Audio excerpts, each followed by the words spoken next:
Kamlesh seller, Shri Kurukshetra સ્મશાન ભૂમિ જીર્ણોદ્ધાર ટ્રસ્ટના પ્રમુખ ટ્રસ્ટી, મારા સાથે સિનિયર ટ્રસ્ટી શ્રી જગદીશભાઈ, ટ્રસ્ટના ખજાનચી શ્રી શંકરભાઈ, મંત્રી શ્રી સમીરભાઈ.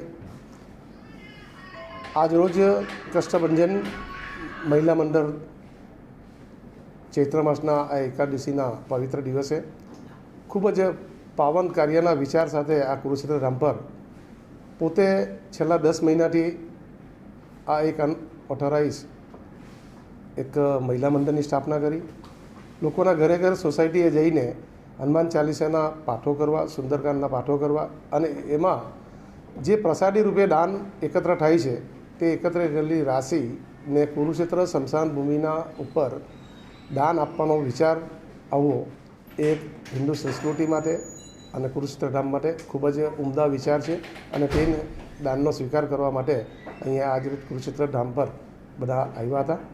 હું આ મહિલા મંડળની તમામ બહેનોને, એમના પરિવારજનોને અને કષ્ટભંજનના વિચારવિદ માટેના જે ગુજર ક્ષત્રિય સમાજના બહેનો છે તેઓને હૃદયથી અભિનંદન પાઠવું છું. હિન્દુ સંસ્કૃતિના વિવિધ 16 સંસ્કારો પૈકીના અંતિમ અગ્નિ સંસ્કારની આ પાવન ભૂમિ એ મા તાપીના ખોળે વસેલું આ ધામ વધુ વિકસિત બને એના માટે દાનની રકમો કઈ રીતે મદદરૂપ બને તેવા શુભ ભાવ સાથે આ મહિલા મંડળની બહેનોએ જે દાન આપ્યું છે તેનો સદુપયોગ આ કુરુક્ષેત્ર ટ્રસ્ટ પરિવાર કરશે.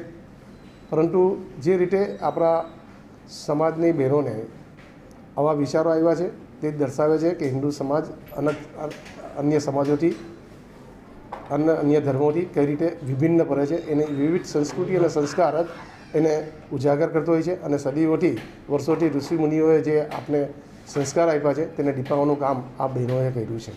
કુરુક્ષેત્ર ટ્રસ્ટ પરિવાર આ પરિવારની તમામ મહિલાઓને ફરીથી અભિનંદન પાઠવે છે અને મા તાપીના આશીર્વાદ આ મહિલા મંડળને મળતા રહે એવી શુભેચ્છા બી પાઠવે છે. મારું નામ ચંદ્રિકા ચોટલિયા છે. અમારા મંડળનું નામ છે કષ્ટભંજન મહિલા મંડળ. અમારા મંડળની શરૂઆત થઈ એને 10 થી 11 મહિના થયા છે અને 10 થી 11 મહિનામાં અમે દર શનિવારે હનુમાન ચાલીસાના પાઠ કરીએ છીએ, આરતી અને સ્તુતિ કરીએ છીએ.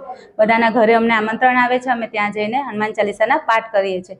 એ પાઠની જે પણ ભેટ દાન આવે છે એ દાનના અમારી પાસે જે પણ ભંડોળ ભેગો થયો હતો એમાંથી અમને એવું થયું કે અમારે હવે દાન પુણ્ય કરવું જોઈએ. તો એ વિચાર આવ્યો કે ચલો સ્મશાન ભૂમિમાં લખાવીએ. એટલે અમે અહીંયા કુરુક્ષેત્ર સ્મશાન ભૂમિમાં દાન લખાવવા આવ્યા. વિચાર આવ્યો તમને કે સ્મશાન ભૂમિમાં દાન લખાવું ને કેટલાનું દાન? વિચાર એટલે આવ્યો કે જો આપણા જીવનની એક સત્ય હકીકત છે કે જે આવ્યા છે એમને જવાનું જ છે, બરાબર? તો જવાનું છે તો બધાને એટલું ખબર હોવું જોઈએ કે આપણી આ સ્મશાન ભૂમિમાં જ આપણે લાસ્ટ સ્થાન તો આપણું આ જ છે. તો જ્યારે અંતિમ ક્ષણોમાં આપણે અહીંયા આવવાનું છે તો અમારા મંડળની બધી બહેનોની સહેમતીથી અમે બધાના મંતવ્ય જોયા, પૂછ્યા, વિચાર આવ્યો એટલે જણાવ્યો બધાને. તો બધાએ કીધું કે હા આપણે ત્યાં લખાવીએ. તો અમે અહીંયા 25,000નું દાન લખાવ્યું.